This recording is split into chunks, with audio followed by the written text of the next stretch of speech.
Yo guys, what's good, what's happening, and what's going on? So right now, I am doing a 3D print. Of what? Well, so far there's nothing on the print deck. It's still calibrating and doing all that fun stuff. But what I've gone ahead and built was a slip bobber. Okay, ignore all the crap around it. That's just support material for when it prints.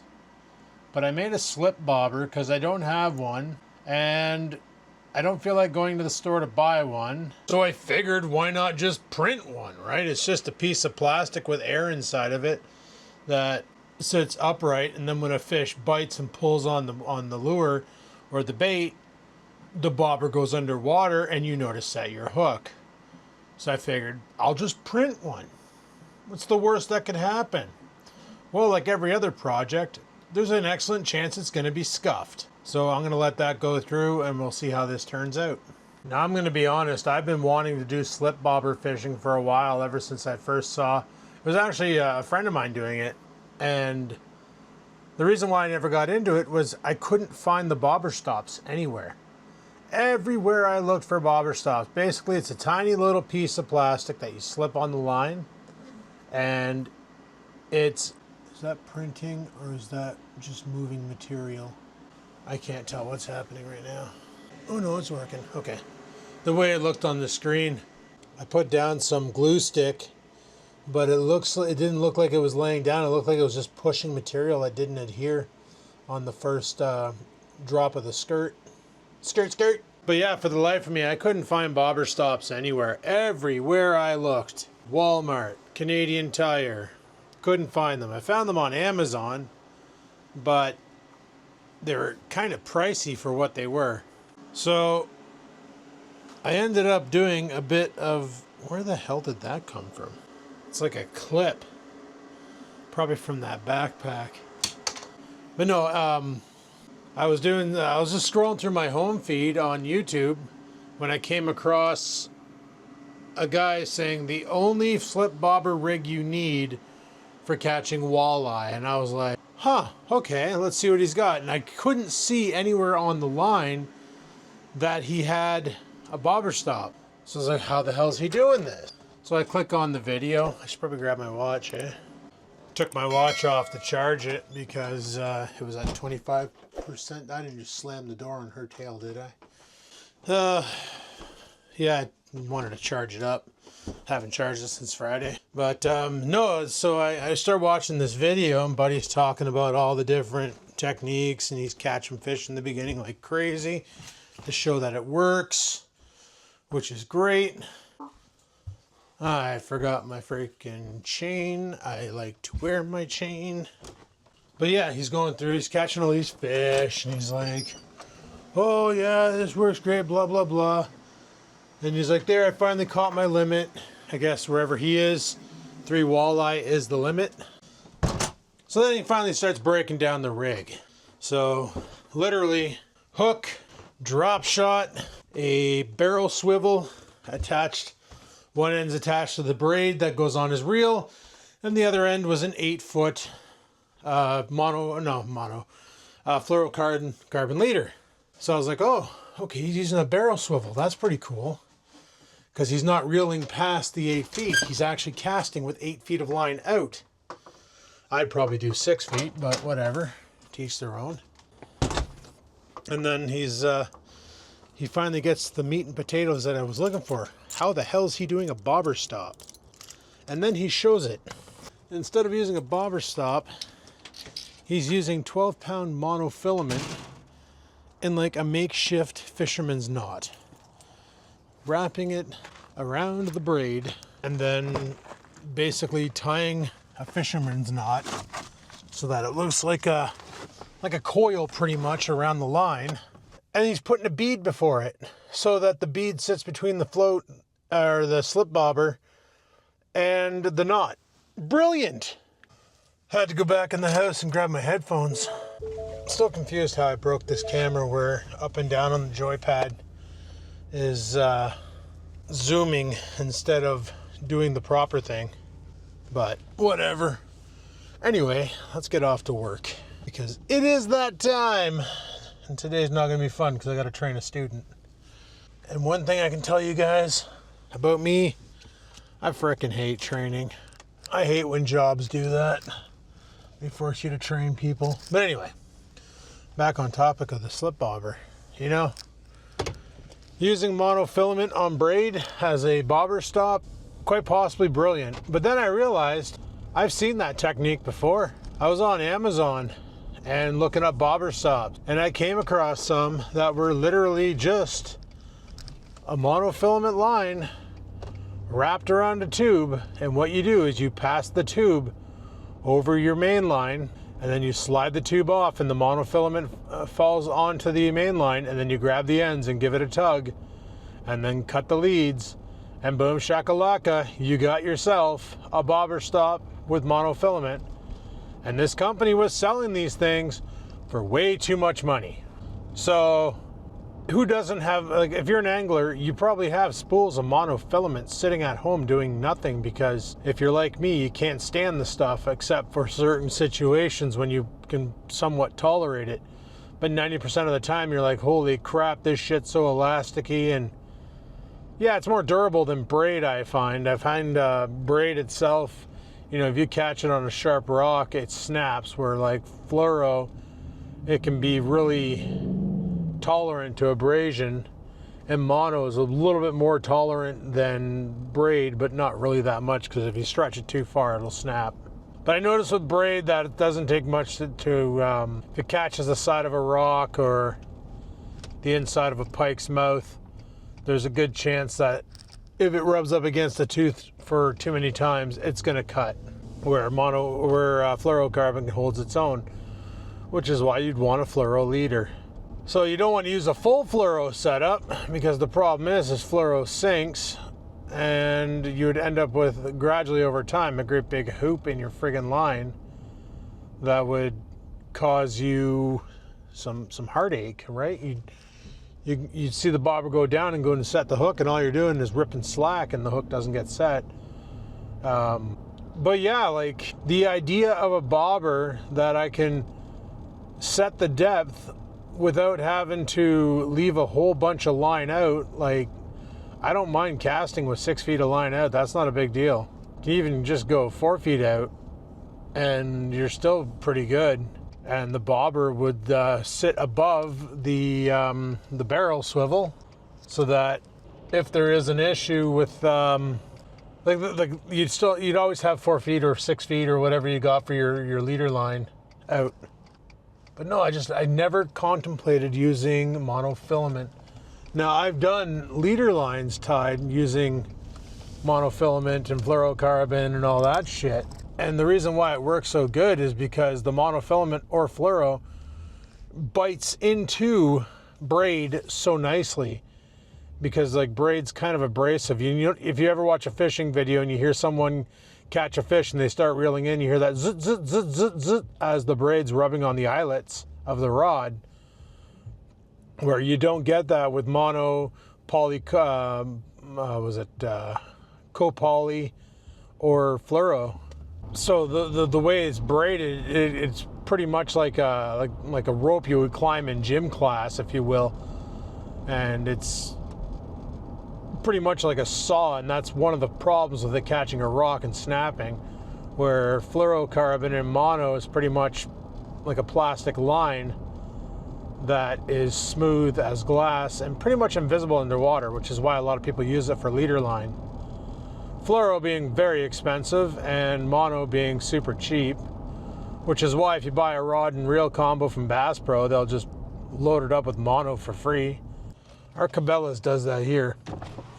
If you buy a rod and reel combo from them, they will just load it up with mono for free, unless you want to put special line on it.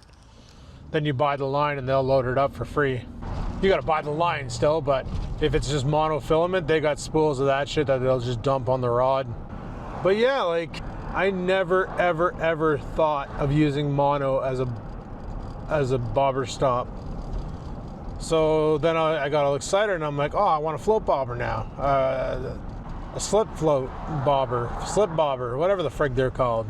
So I jumped on Canadian Tire and looked around, couldn't find one that was available in stock. They're all sold out. Available to order online. Well, at that point, I'm going to go to Amazon, so screw it. And then I checked Walmart, but their website's, it's a joke. You got to go into the store. Nothing gets updated. It says stuff's in the store before I go in, nothing's in there. Like, they don't even have the product, and the staff doesn't even know what the hell I'm talking about. Then I got to thinking, I own a 3D printer. Bobbers are made of plastic. I can just print it, paint it the colors I want, and then test it out. So what I ended up doing for the print was the bottom half is a solid 20% infill, and the top half is hollow. So what's going to happen is it's going to be weighted towards the bottom, so it's going to want to sit upright regardless of where the lure is sitting. It's not going to lay flat on its side. It's always going to want to sit upright, and it should give it a bit of weight for casting, because having a heavy bobber that still floats is great for casting lightweight. Like if you're just using a moderate split shot on your line with a hook and a worm, or a hook and a minnow, whatever you're using, having that bobber being the sailing unit is pretty dope. Now I could also say screw tying on the leader and just go straight braid, because the braid I use is pretty, it's about 75% invisible, 25% visible underwater, where fluorocarbon is just, you can't see it. It hits the water and it's gone. So I don't know, we're gonna mess with ideas. Tonight I got martial arts, so I don't know if I'll be able to get out tonight, but we'll see what happens. We'll do what we see and see what we do. But like I said, today I got training. I got to train a student, so that's gonna suck, but gotta do what you gotta do to make that paycheck, right? Anyway guys, I'm gonna check out, so have a good one, and we'll talk to you after work. Peace. Alrighty guys, we are done the shift. Oh, thank God. Thank God. Now this morning when I got there, one of those Mustang Mach-E's pulls up, and I'm like, oh boy, they sound weird. And then Buddy gets out, and I realize it's one of my coworkers. This guy, I tell you, every like 3 months he has a new vehicle. Not because he wrecks them, because he just gets bored of them and trades them in. Like so far, in the past year, the guy had a Ford F-150, and then he got rid of that and traded it in for a Ford Bronco, got rid of that, got a Ford Explorer, got rid of that, and now he's got a Ford Mustang Mach-E. That's the electric one. So I was like, okay, you're the only guy I know who drives one of those things. I'm like, do you like it? And he goes, yeah, man, it's great. It's really peppy. It's, you know, it doesn't run on gas. You don't have to worry about oil changes. You don't have to worry about any maintenance on it. You just drive it. And he's like, it has a huge screen in it. And I'm like, who cares about that? Like, I want to know, like, how. And so I asked him, I said, well, how much does it cost to charge it? And he's like, to be fair, he goes, it's a little bit cheaper than gas, but not really. And I was like, oh, okay. He's like, he said, you know, it costs about $30 to fill it, where in his old, I think his one vehicle was a 4-cylinder, and he said it cost him about 60. So he's like, he's saving half the money on recharging it. I said, well, how is it in the winter? He goes, I don't know. I've only had it for 3 weeks. I'm like, oh, so you can't even give an honest review yet. You haven't even put it through the wear and tear. I said, all right, well, I'll ask you in 6 months before you trade it in for the next best thing. And he's like, shut up. He knows what I'm talking about. Holy shit, it's an actual Sunfire in pretty decent shape. You don't see many of those on the road. Bro's summer car is a freaking Sunflower. Interesting. Yeah, that thing's pretty clean. No rust. Crazy. I see those on the road, but I don't see them in that good of a shape. You see every once in a while, you'll see like an older one, but they sound like a dilapidated loaf of shit, and they got more corrosion than paint on them. Very impressive, superhuman-like event. So yeah, done training the student today, and thank God that I hate training. I dislike it so much. It's not my favorite. Especially when you're trying to explain something and they just don't get it, and you're trying to find a different way to explain it to see if maybe if I come at it from a different direction, something might click in their brain. So you work your best to come at it from a different direction, and they're still looking at you like deers in a headlight. And it's like, oh my God, you just want to, here, let me fix it. Like, but I'm not allowed to say, here, let me fix it. I got to like motivate them to fix it. I got to motivate them to seek the answer. Because I won't be working for the company all my life. One day I'll die and somebody else will have to pick up where I left off. I don't know. With diagnostics and repair, you got to have a certain mindset. It's not for everybody. You got to be able to think logically. You got to be able to be on the ball. And you got to have like no social skills. Because honestly, sometimes you're going to tell a client something and they're not going to like it. So it is what it is. Like for instance, if somebody's emailing you and they're getting a bounce back because their server's on a relayed blacklist, that's not our fault. Your server has a security problem and it's been flagged as a problem. Fix your shit. So you call the client and you say fix your shit, but in like a client approved way. And then they're like, well, I don't want to. That should be your job. You're IT. And it's like, no, I'm IT for these guys, not for you. But I went above and beyond and found the problem, bring this information to your IT and have them fix it. And then you find out they don't even have an IT department. They contract out to somebody like Nerds on Site or the Nerd Bug or whatever. And they knew there was a problem for a while and they just haven't resolved it because it costs money that they don't have or whatever the case may be. And it's like, well, I'm sorry, but you're not getting free work from me. I'm not doing your work to resolve a problem on your network. That's your job. Fix your shit. Have a nice day. Thank you for calling. Peace out, mother frigger. Blows my frickin' mind, son. Blows my frickin' mind. Anyway, I got to thinking about that bobber that I'm printing, that slip bobber. I don't even know if it worked out or not. I have no way of remoting into the printer from my phone. There probably is a way that I could probably install some sort of an app on my phone for the K1C. I'm sure they make one. I just never looked into it. And I probably could investigate the phone and be like, or the printer and be like, did you print or did you break it off halfway through and it's laying on the ground and now I got a great big bird's nest of filament sitting in there? Or the filament broke halfway up and still triggered the sensor and the friggin' hot end just traveled around cooking itself for the remainder of the print and I got half a bobber sitting on a deck.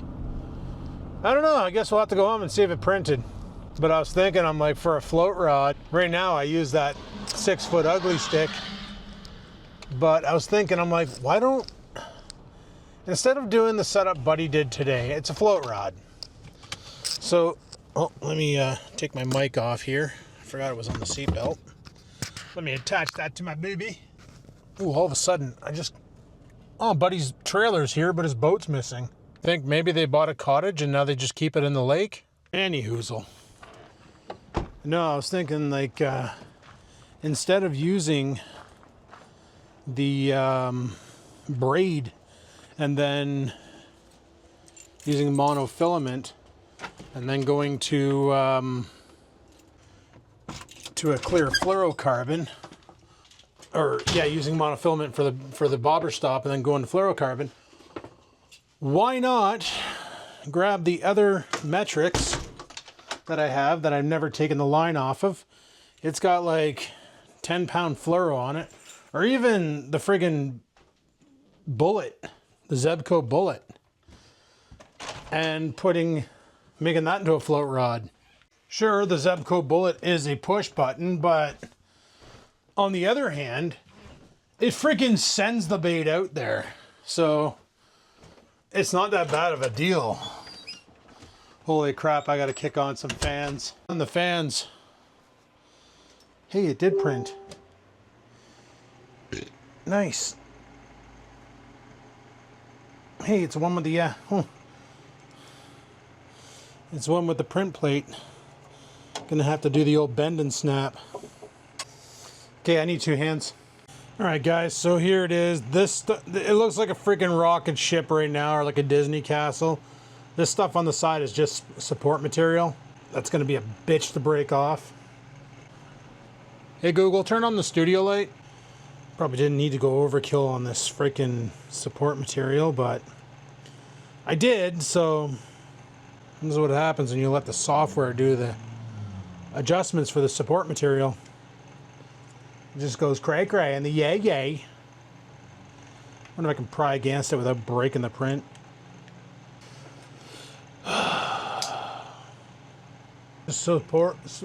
Just supposed to support the piece, not become one with it. Damn, son. That's freaking on there. Normally you can just crack that shit off. I guess if I would have gotten to it when it was warmer, it probably would have been a little easier, but at least the skirt comes off. Alright, let me pick at this and break this all off. Hopefully I don't destroy the bobber, but it's a small bobber. It's got the hole down the center, but it's not as big as I anticipated, so I might print another one. Or I might go into the CAD software and make it bigger. At least the bobble part. I just want to see the final weight of this because it feels pretty heavy right now. Feels like it might need some sanding. See, there's some printers you can buy that have multiple filaments, and there's some filament you can buy, it's super cheap for support material. So when it goes to print the support material, it uses that filament, and then all you do when you're done printing is you just submerge your print job in water, and that filament just melts right off. It's water soluble. So you literally just have it on there for the initial print, and then it's gone. But my printer probably supports the multi platform, and I could probably set that up, but it's probably a lot of money, and I never looked into it. One thing I can tell you is these cutters need sharpening because they aren't cutting worth a crap. Alright, I'll be back. Well, I got most of it cleared off, but I think I frigged up somewhere. What I'm talking about is I just tried passing a needle through the top loop, and it stops like 1/4 of an inch in. And I don't know why, because I put the penetrating hole, that was the last thing I added to the model, and it was set to go right through it, but for some reason it's sealed off, and I'm wondering if it was the support material that did it. The other problem is when you put a skirt on it and you got a hole going through, and the skirt covers up the frickin' hole going through, so you got to chop a huge chunk off the RSN. But yeah, there's no light going through that. Like, I passed this fine hole, like, I'm only able to get it in that deep. So, the art of stitching. What the hell happened there? How far in can I get the needle on this side? I can get it that deep. Which literally means, for some reason, there's a blockade right here on the lure, right here. And the lure, I mean the bobber. And I don't know why. I honestly do not know why. Doesn't make sense. Do I have a drill bit? I'm just going to try and rip a hole right through it. Mind you, I won't be able to test this tonight because that's not going to really hold anything. That's not going to sit out of the water. That's way too small. So this is what prototyping's all about. You print it, you test it, it fumbles, you rebuild it, you rinse and repeat. That's what 3D printing is. You waste material. Luckily, material isn't expensive. It's fairly cheap. And then you try again. That's all you got to do. So, yeah, that's all you got to do. I don't know if I will go fishing tonight after martial arts. It is pretty nice out. It is overcast. It would be a good time to go. I don't know what the condition of my worms are. If they're dead, I'd probably just frickin' throw rubber bait. What do you want? What do you want? Oh yeah, she's so angry all the time. Who's a good kitten wetting? Who's a good kitten wetting? Yes, you're just a good kitten wetting.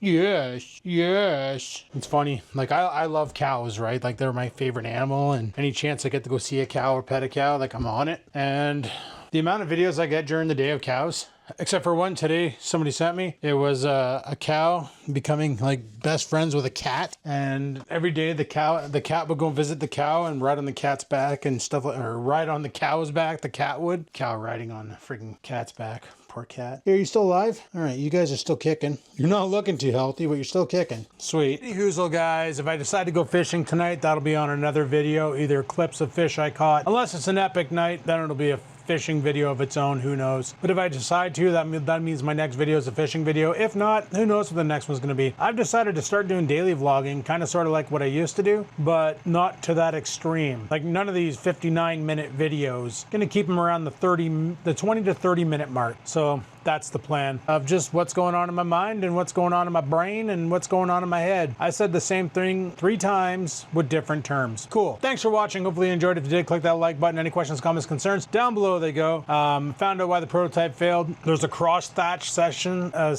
inside of the bobber for like structural reinforcement, and apparently the G code decided to run it right through the center tube. So that was dumb, but whatever. We'll figure that out at another date. Anyway, until next time, guys, do all that liking and shit, and peace the frig out.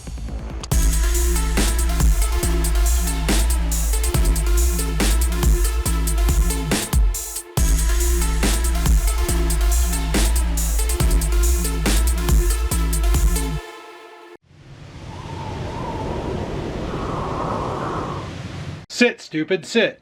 Good dog.